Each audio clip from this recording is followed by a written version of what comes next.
Ayan o. Unggay.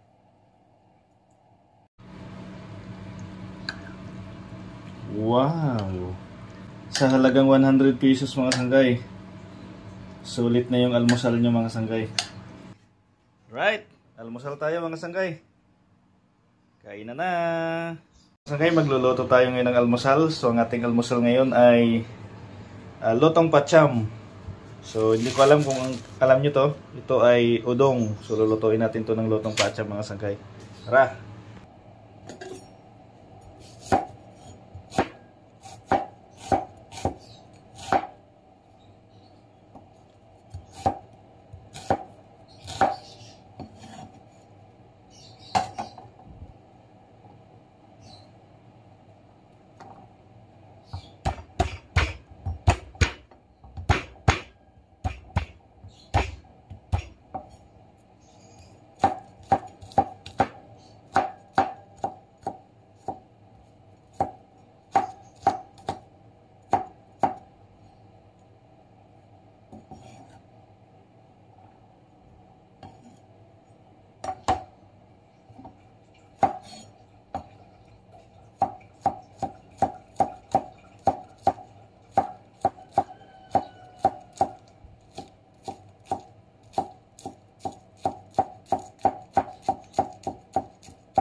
So ang panahog natin ay sardinas mga sanggay. Ayan. Tara, luto na tayo.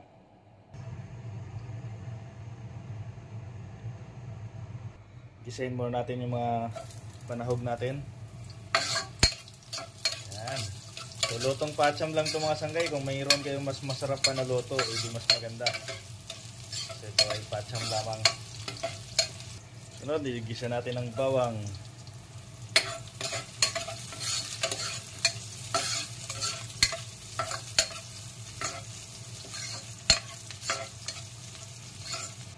Sunod, ibuhos na natin ang ating sardinas. Yung panahon. Samarin natin ito.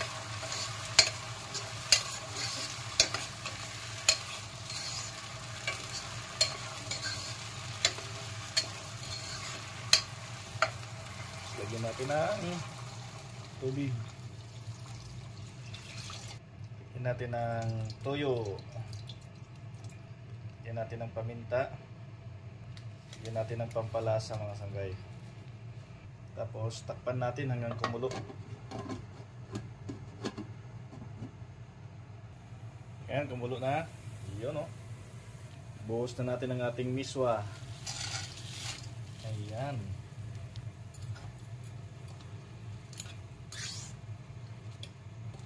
Ito yung luto namin palagi sa probinsya mga sanggay.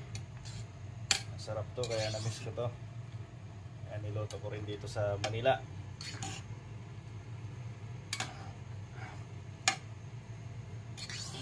Right, habang inaantay natin maluto yung ating udong, prito na tayo ng tuyo. Para match ang ating ulam mga sanggay. Almusal sa umaga. Prito natin ang tuyo. Yun o.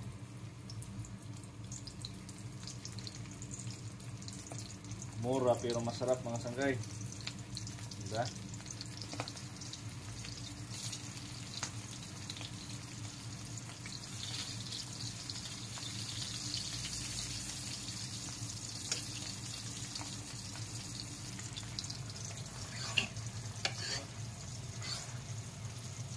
Ang bango na ng niluluto natin mga sanggay. Nakakatakam.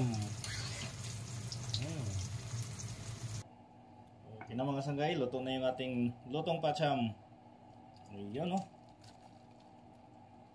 Udong. Luto na mga sanggay. Ayan o. Ayan mga sanggay, yung ating noodles. Wala pang 100 piso. Sulit ka na mga sanggay. Right, almusal tayo mga sanggay. Kain na na.